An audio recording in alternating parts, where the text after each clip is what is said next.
Bom dia, colegas. Mais uma vez, o informe da NNP, dessa feita com o Dr. Paulo Vitor, da Torreão Braz, depois de um ilustre, completo, magnífico parecer sobre a reforma da Previdência, nós aqui vamos tentar tirar do Dr. Paulo Vitor todos os questionamentos, todas as dúvidas que nos foram enviados pelos senhores. A tratativa vai ser toda no viés jurídico do que diz respeito à PEC 06 de 2019, nova Previdência. Bom dia, doutor Paulo Vitor. Bom dia, Rolo, tudo bom? Tudo bem. Então, gostaríamos de iniciar com a primeira pergunta e que eu reputo como a que tem causado a maior dúvida aos senhores, que é exatamente sobre a obrigação de migrar ou não, o prazo que está bastante exíguo do dia 29 de março, e se é isso mesmo. Os servidores que ingressaram no serviço público depois da promulgação da Emenda Constitucional número 41 de 2003 devem migrar para o regime de previdência complementar e aderir ao FUNSPRESP. Isso porque a nova reforma deve ocasionar uma perda substancial nos proventos do que ainda não se aposentaram. E aí eu avanço mais um pouco. Por que essa data do dia 29 de março? Poderemos adiar isso? É isso mesmo, doutor Paulo Vitor? Inicialmente, Argola, eu queria parabenizar a entidade pela iniciativa que teve, inicialmente com a entrevista do secretário da Previdência, agora também dando esse espaço de fala para a gente, que cotidianamente tem respondido perguntas formuladas pelos filiados a respeito da iminência da reforma da Previdência. E realmente essa tem sido a pergunta mais frequente. Grande parte da categoria dos servidores ativos, hoje em dia, estão nessa situação de terem ingressado no INSS, ingressado no Serviço Público Federal, após a promulgação da Emenda Constitucional número 41 de 2003. Todos os servidores que ingressaram entre a data de 1º de janeiro de 2004 e a instituição do regime de previdência complementar, que aconteceu em 2013, estavam submetidos, atualmente, antes da reforma da Previdência, estão submetidos às regras da Lei 10.887, que basicamente dispõe que os proventos de aposentadoria desses servidores serão calculados com base no valor de 100% da média das 80% maiores contribuições. Ou seja, você pega a vida funcional completa do servidor, desconta as 20% menores contribuições, calcula a média e essa média vai equivaler aos proventos de aposentadoria quando o servidor se tornar inativo. Então, esse é o quadro atual. E, diante do que foi colocado na proposta de emenda à Constituição número 6, a chamada nova Previdência, esse cálculo ele é alterado de forma substancial para essa parcela de servidores. Agora, o novo cálculo é feito com o servidor atendendo aos requisitos de idade, de tempo de contribuição e das fórmulas 86 e 96, que eu vou explicar um pouco melhor depois nas outras perguntas. Ele passa a ter se atendido todos esses requisitos, essa parcela que ingressou de 1º de janeiro de 2004 até a instituição do regime de previdência complementar, passa a ter direito ao valor de 60% da média das 100% contribuições de toda a vida funcional. Então, não são mais excluídas as 20% menores contribuições. E isso, em geral, causa um decesso nos proventos, porque pega aquela parcela da primeira fase funcional do servidor, em que muitas vezes ele tinha um salário não muito compatível com o que é o salário dele no momento em que ele vai se aposentar. Então, e além disso, você pega todo o período contributivo, faz uma média e calcula 60% desse valor, acrescido de 2% a cada ano que superar 20 anos de contribuição. Então, existe a sombra, existe o fantasma de que isso possa causar. Existem cálculos estimados que prevêem que hoje isso causa um decesso de 20%, mas que com a nova regra chegue, em alguns casos, a causar um decesso de 53% entre a última remuneração que o servidor percebe e a remuneração decorrente desse cálculo todo, desse cálculo maquiavélico todo.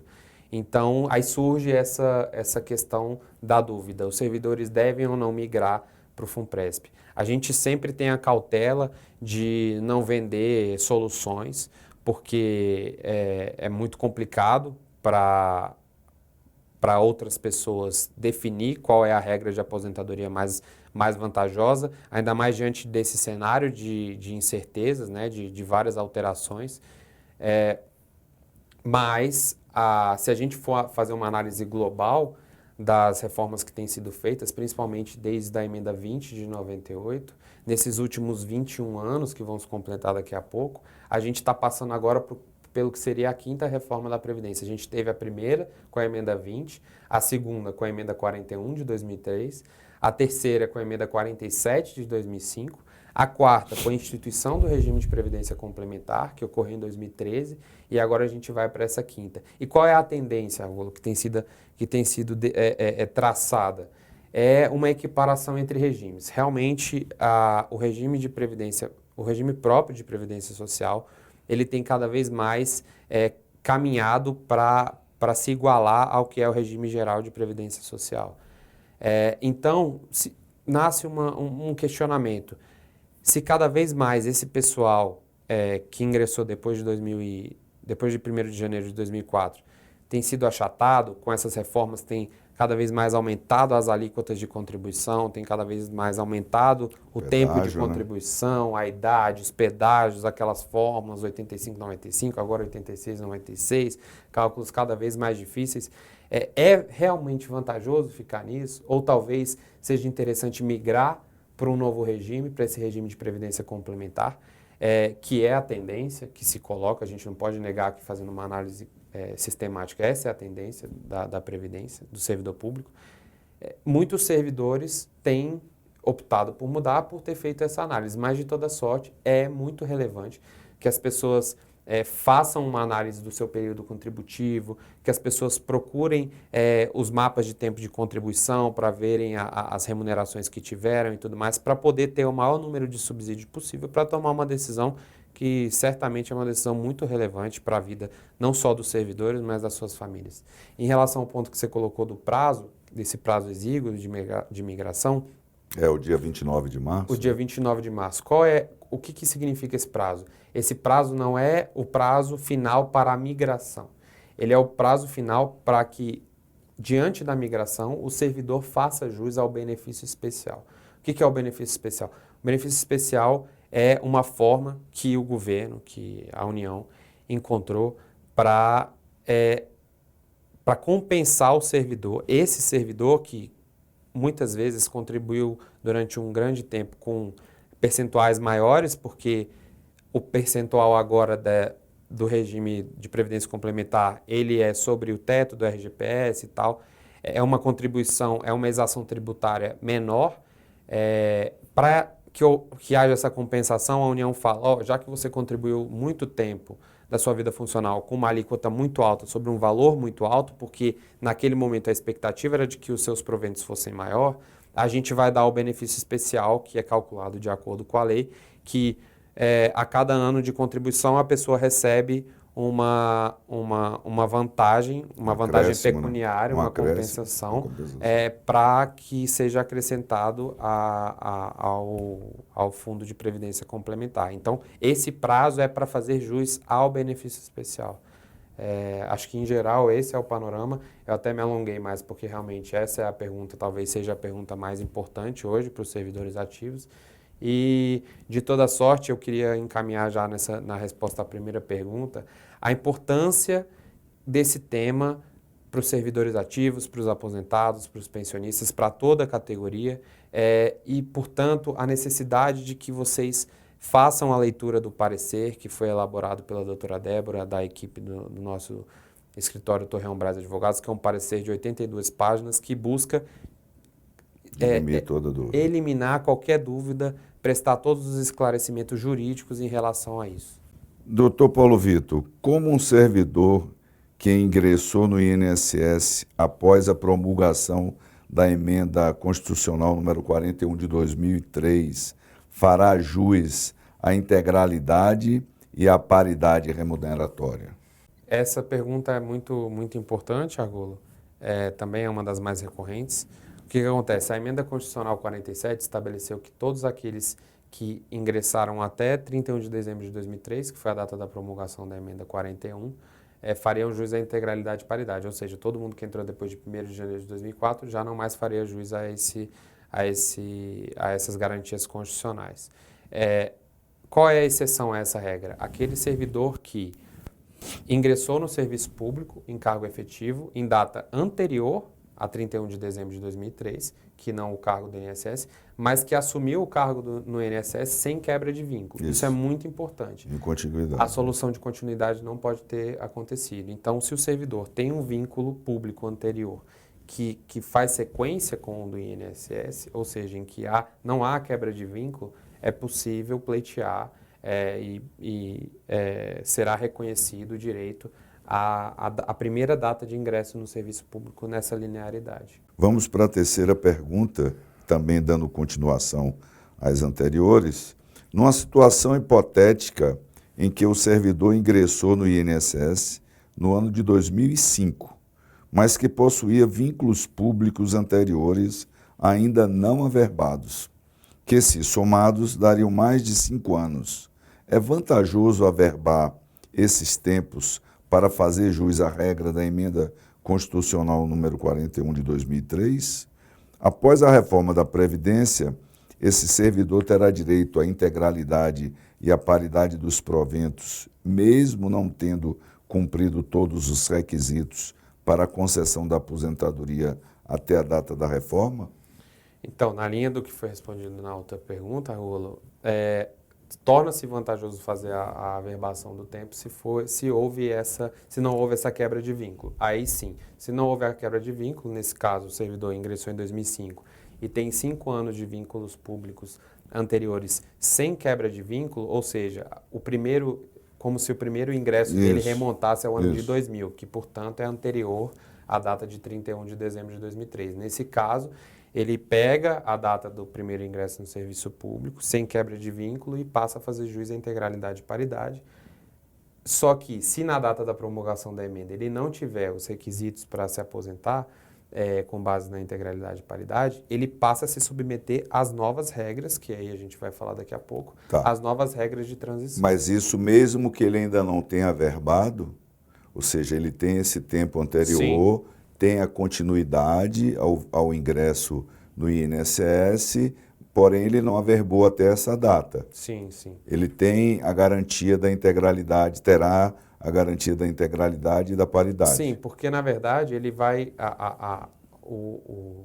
as regras que regem a aposentadoria são as regras da data da inativação. Então, quando ele for se inativar, ele vai ter que fazer essa averbação e tudo mais e comprovar que houve o primeiro ingresso no serviço público antes de 2003 e não houve quebra de vínculo e tudo mais, e vai poder fazer, com base nas novas regras, essa interpretação sistemática para garantir o direito. Mas ele, se na data da promulgação da emenda, de acordo com a proposta número 6, se ele não tiver os requisitos, aí ele entra no bojo de todo mundo para ter que atender aos requisitos estabelecidos pela proposta.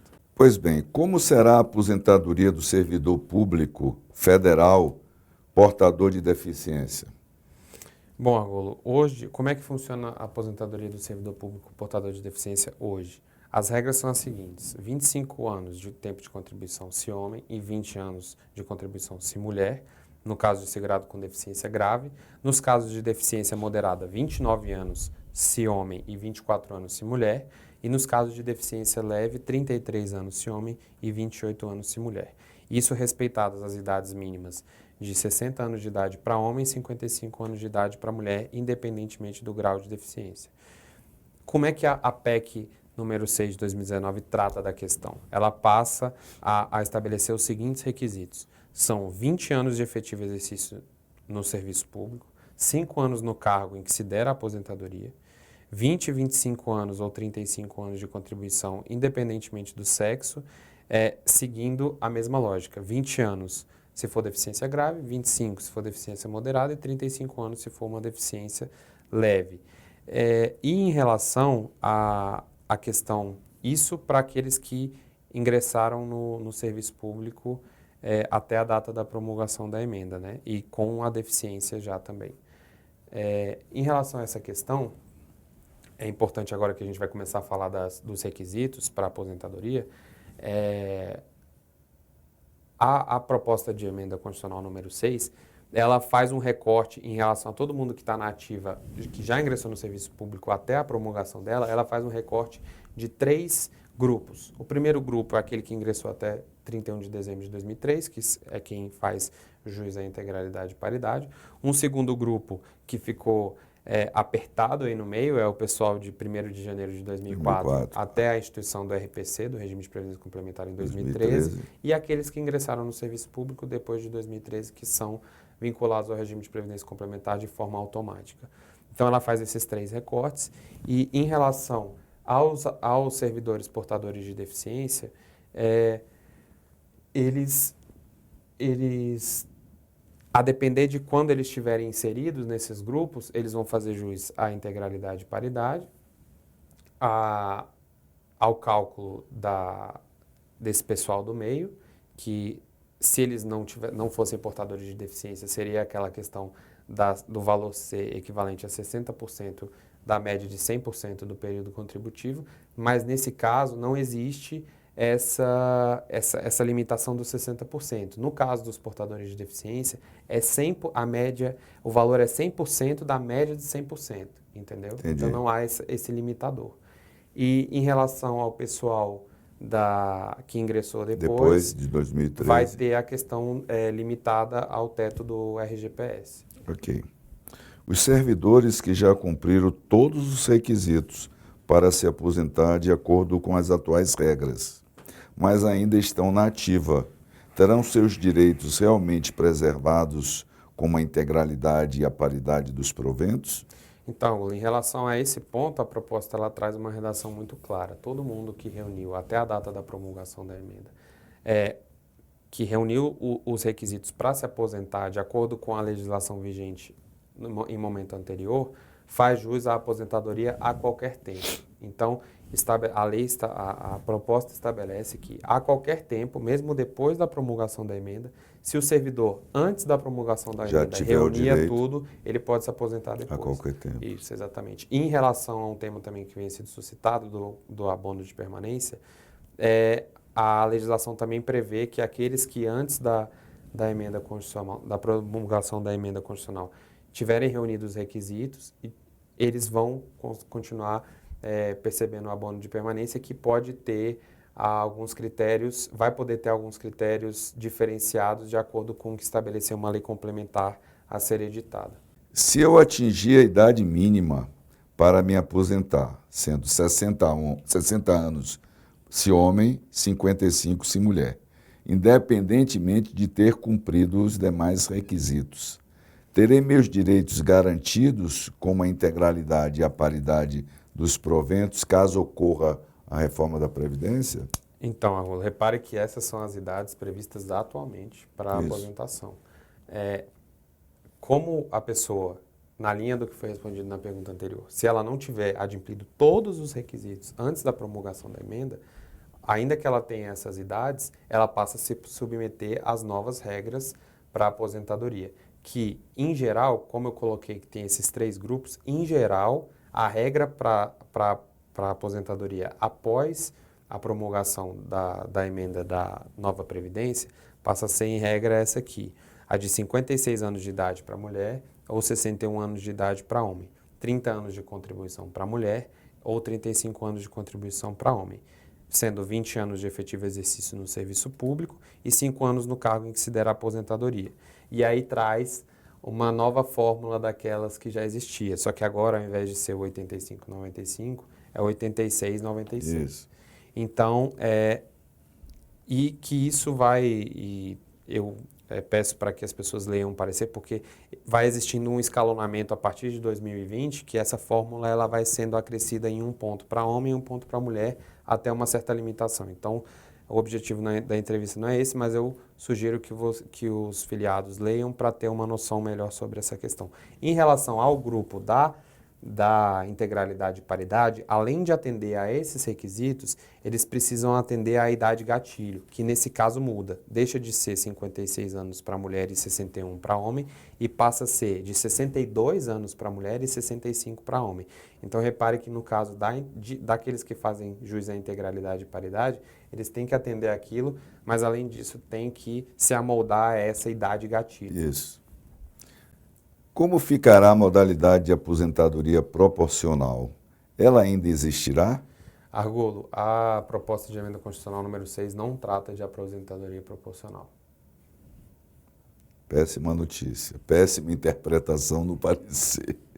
Quais serão as novas regras de cumulação de aposentadorias? Posso acumular duas aposentadorias no regime próprio e uma no regime geral? Como ocorre atualmente? Argolo, essa pergunta é interessante porque a proposta de emenda constitucional número 6, a nova Previdência, ela trouxe uma série de novas regras para esse tipo de acumulação em relação ao público em geral. Como os peritos médicos são enquadrados nas hipóteses de cargos acumuláveis, eles realmente mantêm a mesma situação aplicada atualmente, ou seja, podem acumular duas aposentadorias no RPPS e uma no RGPS, como já ocorre. Como ficará a aposentadoria especial? A proposta da nova Previdência resguarda a conversão de tempo especial em tempo comum? Argolo, essa questão que foi durante muito tempo o maior debate da aposentadoria especial até hoje, da conversão do tempo especial em tempo comum, a nova proposta ela veda de cara. Essa vedação não existia na Constituição e agora passa a vir expressamente. Não vai ser possível fazer conversão. Isso prejudica muito aqueles servidores que não completarem os 25 anos expostos a condições insalubres. Mas, de toda sorte, a aposentadoria especial passa a ser tutelada direto no texto constitucional. E quais são os requisitos? Os requisitos gerais são 25 anos de efetiva exposição e contribuição para ambos os sexos. Então, no caso da aposentadoria especial, não existe diferenciação entre homem e mulher. Exato. 20 anos de efetivo exercício no serviço público, 5 anos no cargo em que se der a aposentadoria, esses dois pontos são semelhantes aos das outras espécies de aposentadoria, e o somatório de idade do tempo, essa fórmula, ao invés de ser 86-96, como no geral, aqui é 86-86. É a mesma fórmula para ambos os sexos. Então, esses são os requisitos, e aí também convido de novo a ler o parecer, porque nesse caso também tem aquele aumento do escalonamento. A cada ano, a partir de 2020, isso vai sendo essa fórmula vai sendo aumentada em um ponto. E a questão que salta a idade, que salta aos olhos, é que para os servidores que fazem jus à integralidade e paridade, e também a aposentadoria especial, e a proposta exige a idade mínima de 60 anos de idade para ambos os sexos. Mas como existe essa fórmula 86-86, apesar desse estabelecimento da idade gatilho de 60 anos, a pessoa precisa ter 61 anos de idade para poder fazer essa soma. Ou seja, fica um pouco contraditório, mas no caso desses servidores, eles têm que obedecer ao mínimo os 61 anos de idade e 25 anos de contribuição para atingir a fórmula do 86-86. Ok. Nós chegamos ao final de mais um informe ANNP, desta feita à luz do parecer do nosso departamento jurídico, do Torreão Braz, aqui representado pelo Dr. Paulo Vitor, a quem agradeço. E dizer aos colegas que cada um deve fazer a sua análise. A coisa é muito complexa e esperamos que tenhamos ajudado a que cada um busque o seu enquadramento perfeito, que faça a sua migração, a sua adesão, o que tem elucidado de alguma forma para que você tome uma decisão, que essa decisão, sim, ela é única, ela é sua, não tem uma decisão coletiva a ser tomada. Dr. Paulo Vitor. Eu queria agradecer mais uma vez a janela de oportunidade que esse espaço que a associação abre para que a gente esclareça essas dúvidas, ele é muito valioso. E assim como o Argolo bem pontuou, essa é uma decisão personalíssima. Cada um tem que tomar essa decisão. O objetivo da associação e o objetivo do escritório ao fazer essa entrevista,